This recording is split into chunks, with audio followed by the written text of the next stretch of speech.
pembelajaran, ada baiknya kita doa terlebih dahulu. Kakak harapkan kalian berdiri semua ya. Ada yang mau memimpin doa untuk pembelajaran kali ini? Sukerti, ya silakan pimpin. Berdoa, guys.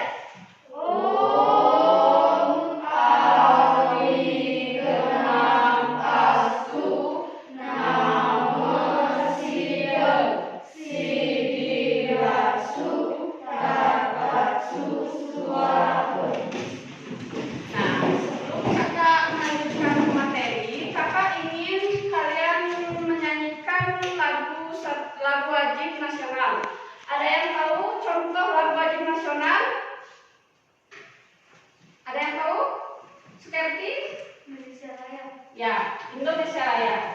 Kita akan menyanyikan lagu Indonesia Raya. Berdiri ya. Ayo jadi ke depan. 1, 2, 3. Indonesia.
Selanjutnya, pembelajaran kali ini kakak akan mengajarkan kalian tema 8, daerah tempat tinggalku, yang pertama yaitu lingkungan, mata pembelajaran bahasa Indonesia, PPKN dan IPS. Ini merupakan pembelajaran ketiga. Nah, tujuan pembelajaran kali ini kakak harapkan kalian melalui mengamati gambar kegiatan ekonomi, kalian dapat mengidentifikasi apa itu pengertian dari kegiatan ekonomi yang meliputi produsen, distributor, dan konsumen. Yang kedua, melalui kegiatan mengamati gambar siklus makhluk hidup hewan, kalian dapat memberikan contoh-contoh siklus makhluk hidup yang ada di lingkungan sekitar kalian. Nah, yang terakhir, melalui kegiatan menemukan jawaban soal, kalian dapat menuliskan tokoh-tokoh dalam cerita fiksi. Nah, selanjutnya kakak akan masuk ke muatan pembelajaran 1, yaitu bahasa Indonesia. Adik-adik ada yang tahu apa itu cerita fiksi? Susanti? Karya sastra yang berisi cerita rekaan atau didasari dengan elemen-elemen fantasi. Ya. Jadi cerita fiksi itu suatu karya sastra yang berisi rekan atau yang didasarkan dengan angan-angan saja, yang sering disebut dengan fantasi, dan bukan berdasarkan kejadian nyata dan hanya berdasarkan imajinasi pengarang. Jadi kalau kakak simpulkan, cerita fiksi itu bukan cerita kenyataan, hanya dibuat-buat oleh pengarang itu guna untuk membuat dia membaca cerita tersebut ya. Nah, kakak akan membahas yang kedua itu ada jenis-jenis cerita fiksi. Adik-adik, jadi jenis-jenis cerita fiksi itu ada 3. Ada yang menyebutkan jenis-jenis cerita fiksi seperti Novel. ya, Cerpen. lagi ya. Nah, seperti yang disebutkan seperti tadi, jenis-jenis cerita fiksi itu ada 3. Yang pertama itu ada novel. Jadi, novel itu adalah cerita fiksi yang sangat panjang dan mengandung rangkaian cerita kehidupan seseorang dengan orang di sekelilingnya dengan menunjukkan watak setiap tokoh. Misalnya, contoh novel yaitu ada Laskar Pelangi. Siapa yang sering pernah menonton Laskar Pelangi di sini? Filmnya ada yang pernah?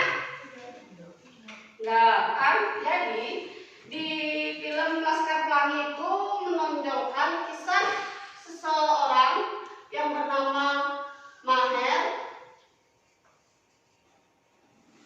Lim,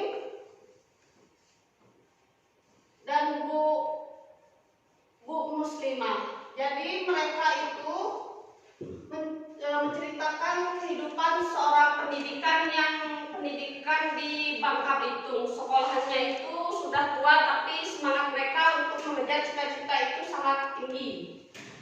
Yang kedua ada cerpen. Ada yang mau menunjukkan pengertian cerpen itu apa? Susanti lagi. Cerpen adalah salah satu jenis prosa yang isi ceritanya bukan kejadian. Contoh dengan dongeng si kancil. Ya, jadi cerpen itu merupakan salah satu jenis prosa yang isinya bukan kejadian nyata dan itu hanya dibuat-buat. Contohnya itu ada dongeng. Adik-adik ada yang tahu salah satu contoh dongeng selain dongeng si kancil apalagi? Sukarata tahu? Dalam tersebut, Kenapa? dalam tersebut, Nah, itu merupakan salah satu dongeng. Jadi dongeng itu adalah cerita yang tokohnya itu berisi binatang-binatang seperti kancil, si dongeng si kancil dan lain sebagainya. Nah, unsur-unsur cerita fiksi. Jadi adik-adik, dalam sebuah cerita fiksi itu terdapat unsur-unsur. Ada yang mau menyebutkan unsur-unsur cerita fiksi? Adriana? tema adalah gagasan pokok dalam sebuah cerita. Ya, yang pertama itu ada tema. Tema itu merupakan gagasan pokok dalam sebuah cerita. Jadi, kalau di dalam sebuah cerita itu tidak ada tema, maka alur tokohnya itu akan mengambang, tidak jelas temanya ya. Selanjutnya ada yang menyebutkan lagi? Ya. Tokoh adalah orang yang berperan langsung dalam cerita tersebut. Ya, yang kedua itu ada tokoh. Jadi tokoh itu adalah orang yang berperan langsung dalam cerita. Misalnya dalam tokoh si kancil, tokohnya itu siapa dalam si kancil ya? Siapa? Ya, kancil, bagus. Yang ketiga ada alur. Alur adalah cerita yang berisi urutan kejadian atau jalannya cerita. Jadi seperti yang kakak jelaskan tadi, misalnya alur cerita di cerita novel Laskar Pelangi. Alurnya itu di sekolah Muhammadiyah. Alur itu tempat jalannya cerita ya. Misalnya alur rumahnya Susanti di mana? Ya, gimana? Kan ada di bawah itu ada. Ya, jadi itu bisa disebut dengan alur. Yang keempat, siapa yang menyebutkan lagi? Ya,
pengarang dalam menulis cerita itu pasti ada nilai-nilai atau pesan-pesan yang ingin disampaikan. Yang terakhir ada penokohan. Penokohan itu adalah karakter dalam tokoh cerita tersebut. Misalnya, tokoh dalam cerita Kancil itu, watak Kancil itu bagaimana adik-adik? Jadi cerdas ya, cerdik, pandai berbohong. Jadi itu yang namanya disebut dengan penokohan. Selanjutnya ada yang disebut dengan unsur ekstrinsik. Jadi unsur ekstrinsik itu adalah unsur yang berasal dari luar cerita. Yang pertama itu ada keadaan subjektivitas individu pengarang yang memiliki sikap. Ada yang membaca lagi? Ya? Keyakinan. Ya, lagi? Seperti? Pandangan hidup yang keseluruhannya yang akan mempengaruhi karya dan yang ditulisnya.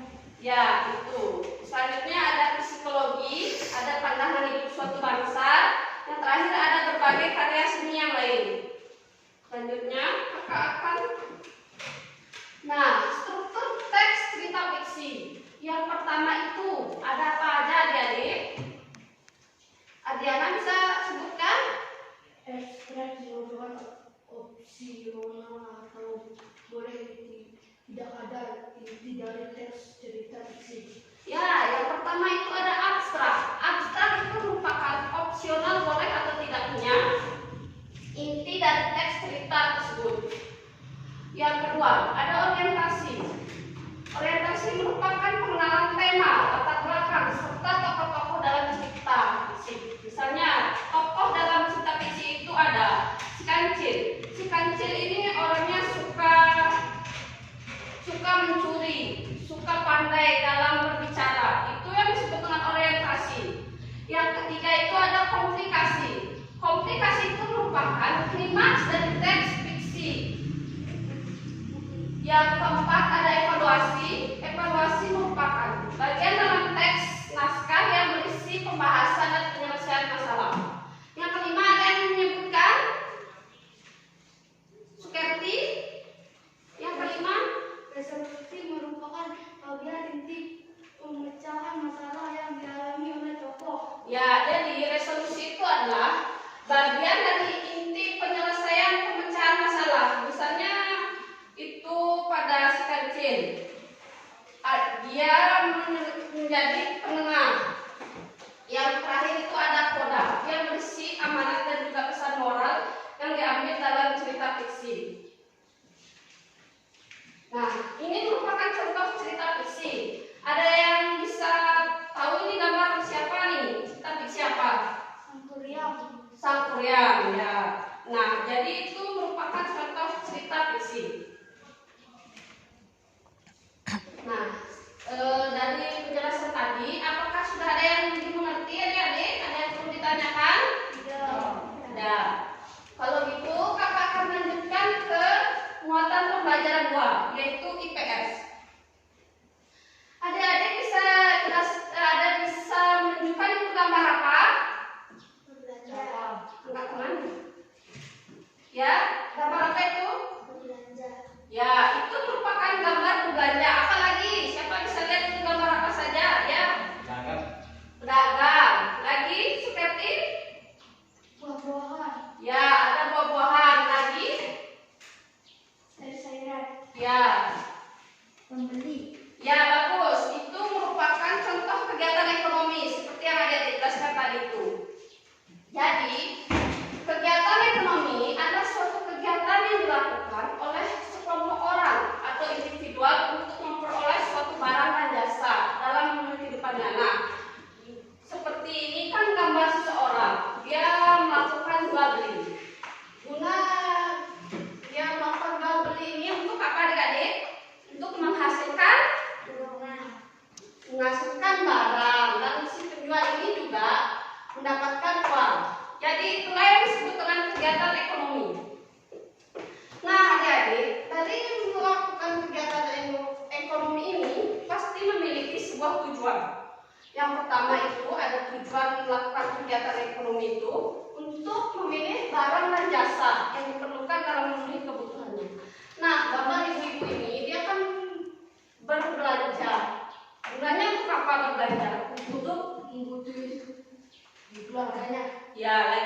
membuat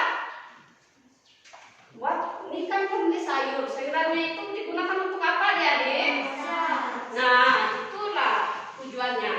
Selanjutnya, siapa yang membacakan tujuan kegiatan ekonomi yang kedua?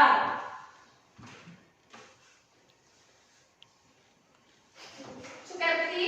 Untuk mengidentifikasi kualitas barang dan jasa yang digunakan. Ya, yang kedua itu untuk mengidentifikasi bagus atau buruknya suatu barang ini. Jadi kalau bagus barangnya ini bisa digunakan. Kalau buruk ya tidak dipakai ya. Yang ketiga itu ada memilih kebutuhan mana yang diutamakan. Misalnya ibu-ibu, ibu kalian di rumah itu ke pasar untuk membeli apa? Sayuran lagi bahan utama apa itu? Ya, lagi beras. Nah, itu merupakan yang disebut dengan diprioritaskan. Jadi yang lebih diprioritaskan itu ada beras, sayuran itu ya. Yang keempat, untuk mempertimbangkan untung dan rugi dari sebuah pilihan. Lanjut. Jenis-jenis tindakan ekonomi. Ada yang mau menjelaskan jenis-jenis tindakan ekonomi? Nah, ya. Tindakan rasional adalah suatu tindakan ekonomi yang berdasarkan dasar hal yang baik dan yang menentukan. Ya. Jadi adik-adik, jenis-jenis tindakan ekonomi ini dapat dibagi menjadi dua bagian. Yang pertama itu ada tindakan rasional dan ada tindakan irasional. Nah, seperti yang dijelaskan teman kalian, tindakan rasional ini adalah suatu tindakan ekonomi yang berlandaskan dasar untuk memilih yang baik dan menguntungkan.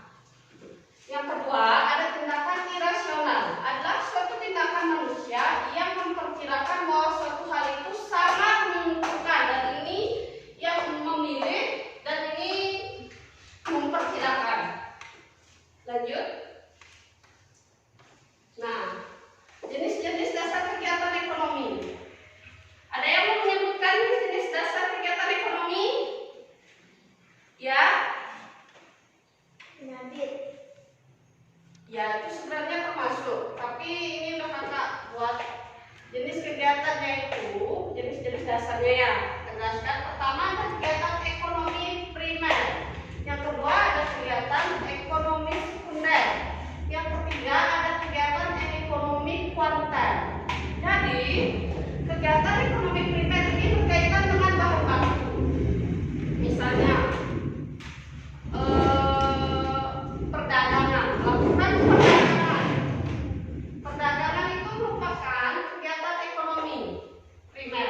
Yang kedua kegiatan ekonomi sekunder yang merupakan aktivitasnya itu meliputi industri dan manufaktur. Contohnya itu pemrosesan dan konstruksi.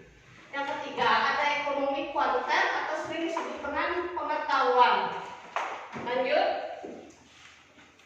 Adik-adik, ini merupakan contoh kegiatan ekonomi. Ada yang mau ke depan menunjukkan gambar apa saja itu? Adriana, tunjukkan. Gambar apa itu? Ya, betul. Yang pertama itu ada gambar petani memetik teh di kebun teh. Selanjutnya siapa yang mau ke depan?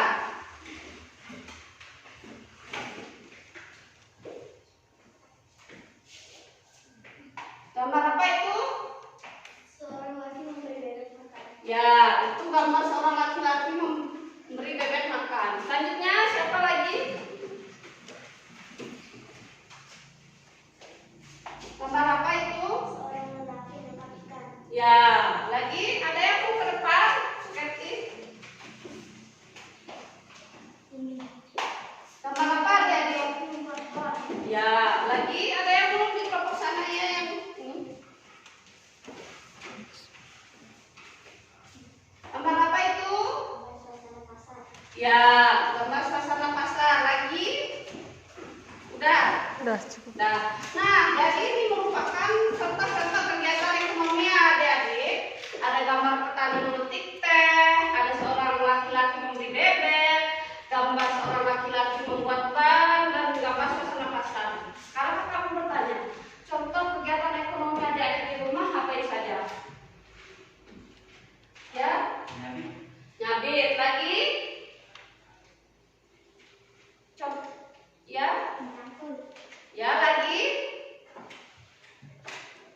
seperti Menyapu. ya lagi, Berdagangan. ya lagi, Mencuci piring. ya itu merupakan semua contoh-contoh kegiatan ekonomi adik-adik. Nah, bisa dilanjutkan.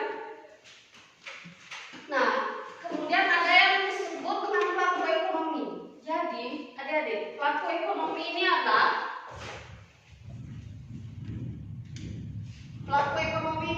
orang yang terlibat langsung dalam melaksanakan kegiatan ekonomi. Seperti tadi di pasar itu ada ibu-ibu, ada pembeli, ada penjual.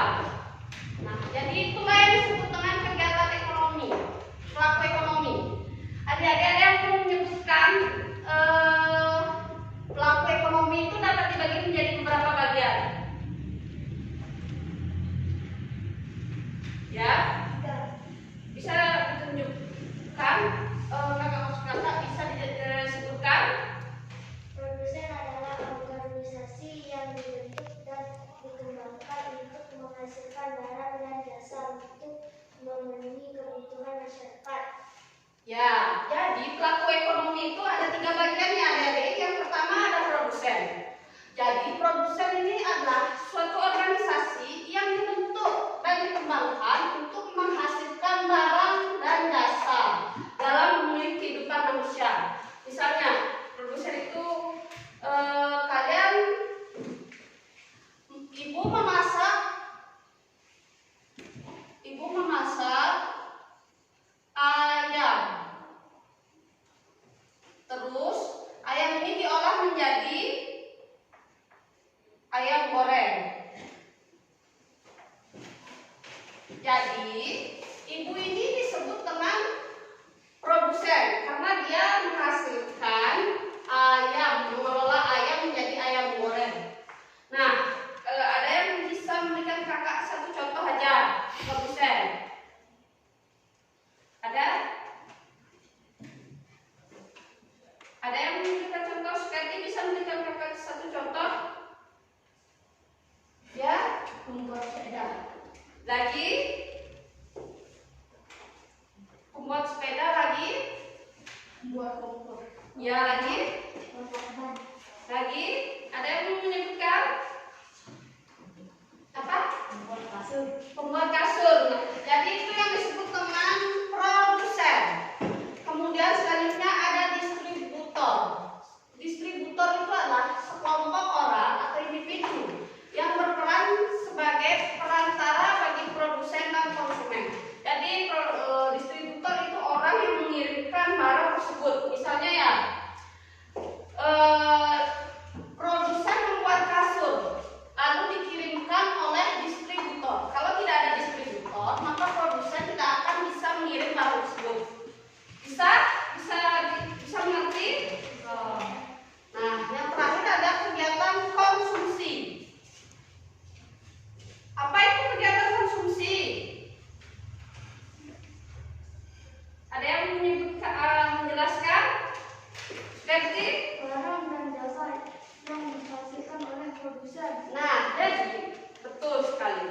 Kegiatan konsumsi itu adalah orang yang memakai barang dan jasa tersebut yang dihasilkan oleh produsen. Misalnya kalian menggunakan baju. Baju ini kan dibuat oleh produsen lalu dikirim oleh distributor. Nah, contohnya lagi apa? Ada yang memberi contoh lagi? Tidak, bisa dilanjutkan. Ini ada siklus mata pembelajaran IPA. Siklus makhluk hidup. Adik-adik sudah tahu siklus makhluk hidup itu apa? Jadi, siklus makhluk hidup itu adalah seluruh tahapan perubahan yang dialami oleh makhluk hidup selama hidupnya. Nah, untuk hewan itu ada 2 siklus makhluk hidup adik-adik.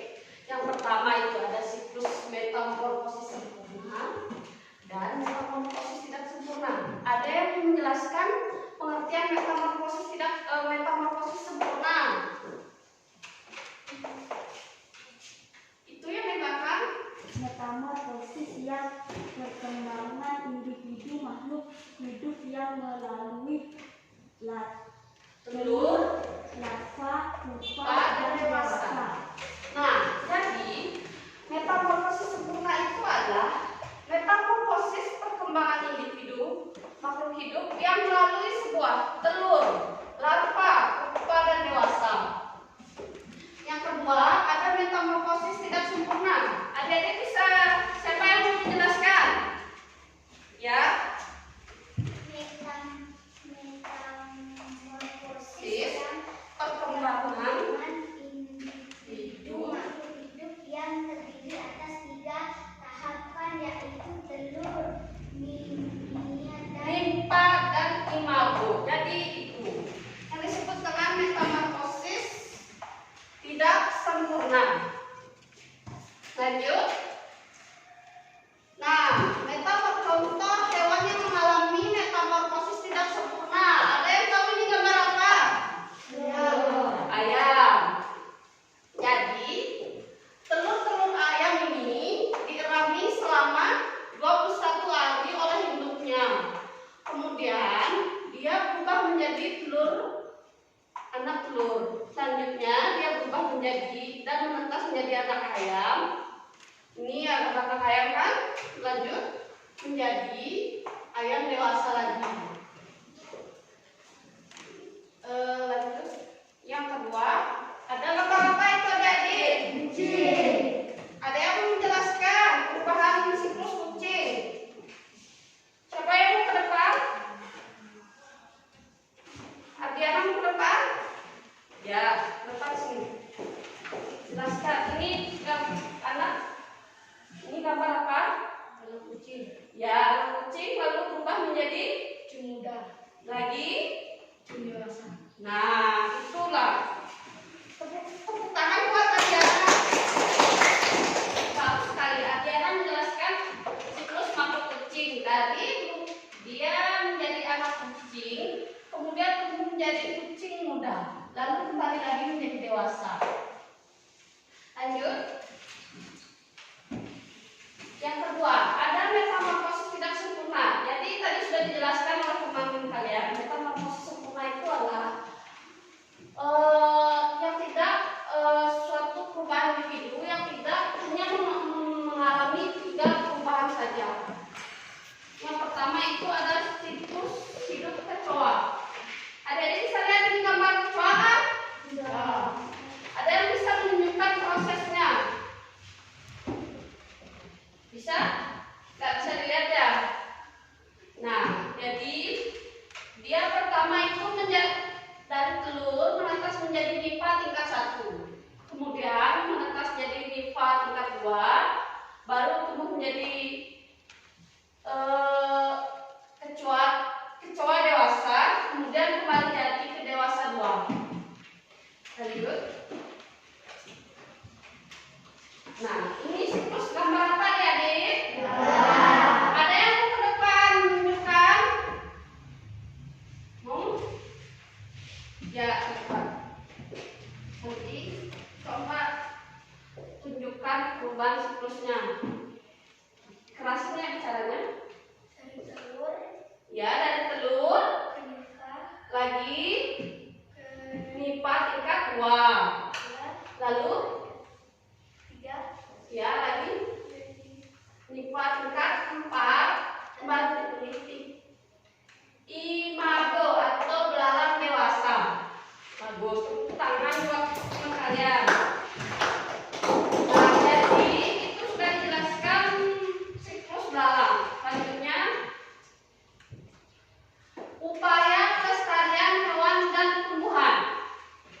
Nah, adik-adik, kalian harus menjaga hewan dan tumbuhan agar tidak punah. Ada yang bisa menyebutkan upaya-upaya apa saja yang dilakukan untuk melestarikan hewan dan tumbuhan? tidak Ya, sebutkan satu. kita melakukan pertumbuhan hewan langka dan melakukan setiap aktivitas pertumbuhan hewan langka tersebut kepada pihak yang berwajib. Ya, yang pertama itu tidak melakukan perburuan hewan langka dan melaporkan setiap aktivitas perburuan hewan langka kepada pihak yang berwajib. Jadi itu merupakan salah satu cara untuk melestarikan tumbuhan